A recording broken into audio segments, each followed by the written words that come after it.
Bon début de soirée. Sur la première, c'est l'heure du quart d'heure européen dans Déclic. Les Européens, ils sont majoritairement optimistes sur l'avenir de l'Union européenne. C'est en tout cas un des enseignements du nouvel Eurobaromètre du Parlement européen. Ce sondage, il prend le pouls des citoyens à 6 mois des élections européennes.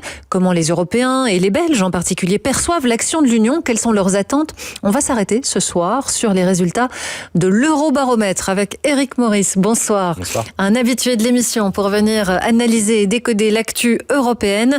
Vous êtes le responsable du bureau bruxellois de la Fondation Schuman et Sandro Calderon est également avec nous ce soir. Bonsoir Sandro. Un des éléments marquants de ce dernier Eurobaromètre, c'est l'optimisme quand même des Européens sur l'avenir de l'Europe. Oui, étonnamment optimiste, vu les crises qui s'enchaînent sur notre continent, pandémie de Covid, guerre en Ukraine, inflation. De tous les peuples d'Europe, les Danois et les Irlandais sont les plus souriants. Fidèles à leur image, si j'ose dire, nos voisins français sont les plus pessimistes.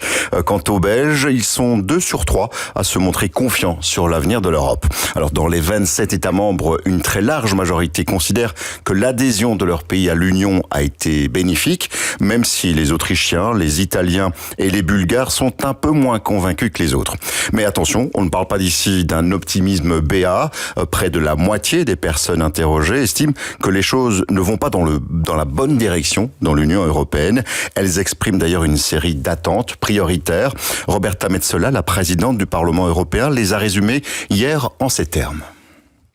Les Européens demandent au Parlement européen de donner la priorité à la lutte contre la pauvreté et l'exclusion sociale, à la santé publique, à la lutte contre le changement climatique, au soutien de l'économie et à la création d'emplois. Les citoyens européens demandent également de défendre les valeurs de l'Union, telles que la démocratie, les droits de l'homme et la liberté d'expression et de pensée.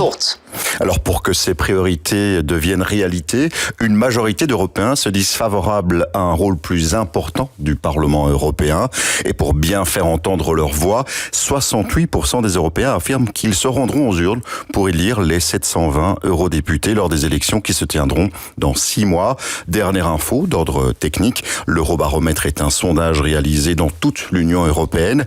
26 500 personnes ont été interrogées, dont plus de 1000 en Belgique entre le 25 septembre et le 19 octobre. Éric Maurice, je me tourne vers vous. Le Parlement européen, il publie régulièrement des Eurobaromètres. Je pense qu'il y en a 2 par an, à peu près, c'est ça? Oui, avec des thématiques plus précises. Et les résultats de ces enquêtes d'opinion, ils sont rarement sévères, en fait, à l'égard de l'Union. Alors, est-ce que c'est le reflet de la réalité ou est-ce qu'il y a un peu de méthode couée derrière ça? Un peu des deux, je dirais. Faut imaginer que ces enquêtes sont faites en face à face, où je ne sais pas comment sont choisies les personnes, mais on va leur parler d'Europe, qui n'est pas forcément un sujet qu'elles maîtrisent. Et on va, évidemment, les questions sont posées aussi, non pas de manière à ce qu'elles répondent positivement, mais en tout cas, elles peuvent être présentées de manière à dire « ah bah oui, pourquoi pas ». Ce qui est frappant, c'est qu'il y a quand même un décalage entre les résultats des Eurobaromètres et les résultats des élections, à la fois nationales et européennes, ou en tout cas lorsqu'on voit le score des partis eurosceptiques ou anti-européens. Donc ça pose la question à la fois de la compréhension des enjeux européens par les citoyens et aussi les motivations profondes du vote protestataire. Est-ce que c'est par rapport à une situation personnelle? Est-ce que c'est par rapport à une situation nationale, sachant que l'Europe est toujours le bouc émissaire utilisé par ces partis-là? On est aussi à une époque où, quand on regarde les dernières années de la législature, on a quand même eu l'action européenne sur le Covid, les vaccins, il y a eu le plan de relance, il y a quand même beaucoup de choses qui ont été faites au niveau européen, et c'est intéressant de voir que les questions sociales ou de climat sont aussi celles sur lesquelles on demande au Parlement d'agir. Donc on voit qu'au niveau de la vie quotidienne, les Européens sentent qu'il y a quelque chose qui a été fait quand même, et c'est peut-être plus au niveau des grandes politiques, au niveau du lien entre les citoyens, leurs gouvernants nationaux et l'échelon européen qu'il y a des incompréhensions, et là peut-être un peu plus d'hostilité, parce que souvent on voit aussi dans d'autres Eurobaromètres que la défiance envers les institutions est souvent plus forte envers les institutions nationales qu'envers les institutions européennes. Donc il y a aussi ce millefeuille institutionnel, mais au niveau européen, qui est parfois difficile à comprendre pour les citoyens, ce qui explique aussi parfois les votes anti-européens. Mais est-ce que vous percevez, vous, Éric Meurice, dans cet eurobaromètre, des signes d'un euroscepticisme ou d'une montée de l'euroscepticisme? Alors, ce qui est intéressant, c'est que quand on regarde dans le détail, il y a la question sur quels sont les avantages ou les inconvénients de l'appartenance de votre pays à l'Union européenne.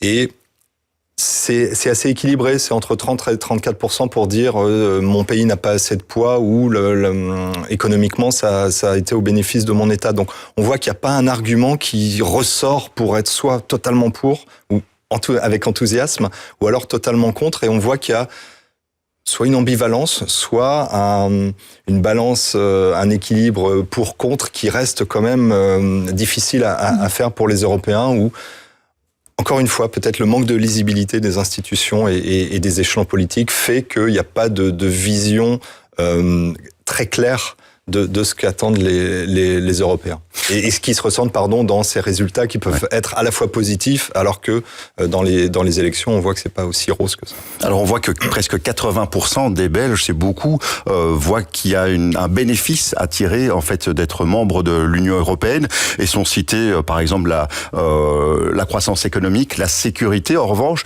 les Belges sont sévères sur le plan de la lutte contre le changement climatique. Est-ce que les Belges ne sont pas un peu sévères, sachant que c'est une des lignes directrices de la Commission de l'Union d'Ursula von der Leyen? C'est peut-être le revers de la médaille de l'activisme, ou en tout cas de la visibilité qu'a donné l'Union européenne à sa politique de neutralité climatique. Ça se fait à l'échelon européen parce qu'on peut pas décider tout seul en tant qu'État membre. Donc le plan d'ajustement 55% par exemple pour 2030, avec la fin de la voiture thermique en 2035 par exemple, ou l'objectif de neutralité carbone en 2050.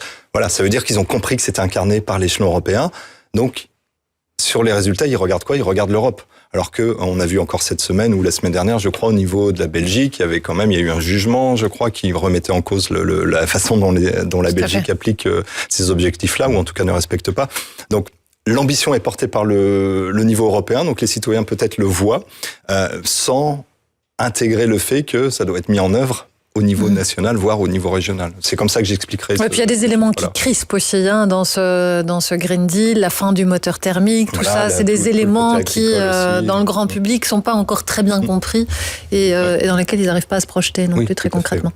Alors parmi les désavantages justement à être membre de l'Union européenne, les Belges pointent souvent le fait que ni les citoyens ni le gouvernement belge a suffisamment de poids dans les prises de décision au niveau de l'Union européenne, et une façon éventuellement de faire de l'Europe une institution plus démocratique, ce serait de donner plus de poids au Parlement européen. Alors on imagine que les gens du Parlement européen en sont évidemment bien contents. Mais d'abord, est-ce que c'est réaliste et est-ce que ce serait effectivement efficace pour faire de l'Union européenne une institution plus démocratique? Alors le Parlement et les députés en sont tellement bien contents qu'ils ont déjà adopté une résolution demandant une réforme des traités pour leur donner plus de pouvoir, et aussi pour inverser certains pouvoirs, leur donner, rééquilibrer à leur avantage l'équilibre des pouvoirs entre le Conseil, c'est-à-dire les États membres, et eux-mêmes les députés européens. Donc ils vont profiter de cet eurobaromètre-là. Je pense que pour les citoyens à qui on a posé la question, ils ont en tête que, puisqu'on leur parle de l'échéance électorale, ils ont en tête que c'est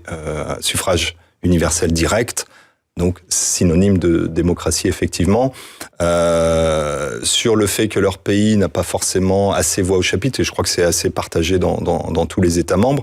Encore une fois, on en revient au manque de lisibilité des institutions. Alors c'est un peu moins vrai pour la Belgique, mais en France, on entend souvent parler de Bruxelles décide que, sans savoir si c'est la Commission, le Conseil, le Parlement. Donc voilà, l'échelon européen et... Oui, parce que quand on dit Bruxelles décide que, c'est parfois la décision d'Emmanuel Macron dans le Conseil qui a pesé.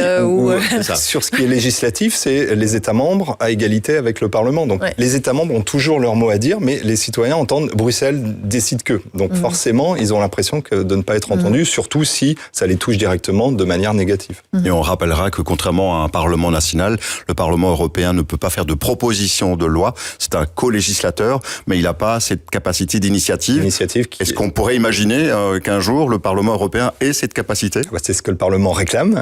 C'est ce qu'a proposé la conférence sur l'avenir de l'Europe qui a conclu ses travaux l'année dernière. Il y a un entre-deux en ce moment. C'est-à-dire, si une résolution du Parlement passe à la majorité de ses membres, la Commission s'engage à proposer ce que demande le Parlement. Donc, c'est pas un droit d'initiative officiel. Ça dépend de la réforme des traités, qui dépend des États membres. Donc, évidemment, les députés le réclament, mais c'est pas pour tout de suite, parce que ça implique, c'est le fameux débat sur la réforme de l'Union européenne et la réouverture des traités, et ce débat-là n'est pas prêt d'être tranché. Alors, cet eurobaromètre s'intéresse aussi à certains sujets d'actualité. On parle beaucoup, évidemment, en ce moment de l'élargissement éventuel de l'Union européenne, notamment à l'Ukraine. Et là, on voit que les Européens sont assez divisés. En Belgique, 49% sont pour un élargissement, 47% sont contre. Ça vous surprend, cette division ? Non, parce que les derniers élargissements, notamment la grande vague de 2004, a posé beaucoup de problèmes. On a eu la question des travailleurs venant des nouveaux pays à l'époque. On a la question des travailleurs détachés. On a la question des subventions agricoles aussi. On sent bien que si on élargit encore à des pays comme l'Ukraine ou des Balkans occidentaux, qui sont le plus riche d'entre eux et plus pauvres que l'État membre actuel, le plus pauvre. Donc forcément, ça aura des conséquences sur les politiques européennes et sur le budget. Il y a les craintes au niveau économique, mais par rapport à l'Ukraine, il y a une autre dimension évidemment qui est beaucoup plus politique, plus émotionnelle. Il y a aussi peut-être cette peur d'être engagé dans la guerre.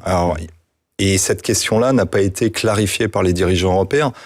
L'élargissement, on va peut-être la semaine prochaine, je crois, décider d'ouvrir la négociation avec l'Ukraine, mais on n'a jamais répondu à la question.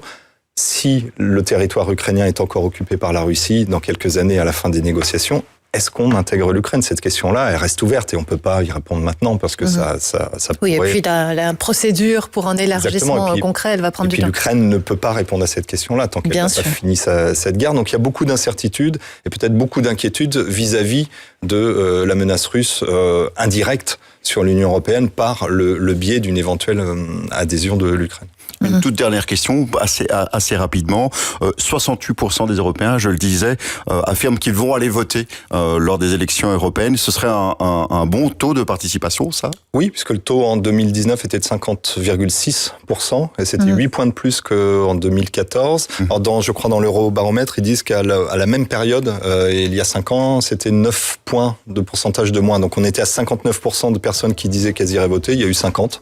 Donc là, on peut imaginer que... Il y a une tendance un peu à la hausse, en tout cas, qui apparaît dans ce sondage. Reste à voir si ça va se concrétiser dans les urnes. C'est le 9 juin, hein, on le rappelle, Sandro. C'est le 9 juin, les élections européennes. Il n'y a que la moitié des Belges qui savent que c'est en juin, mais qui ne savent pas la date. Donc le 9 juin, on le rappelle. Le 9 juin, en même temps que les autres scrutins pour la Belgique. Merci Éric Maurice, merci Sandro, et merci à vous de nous suivre.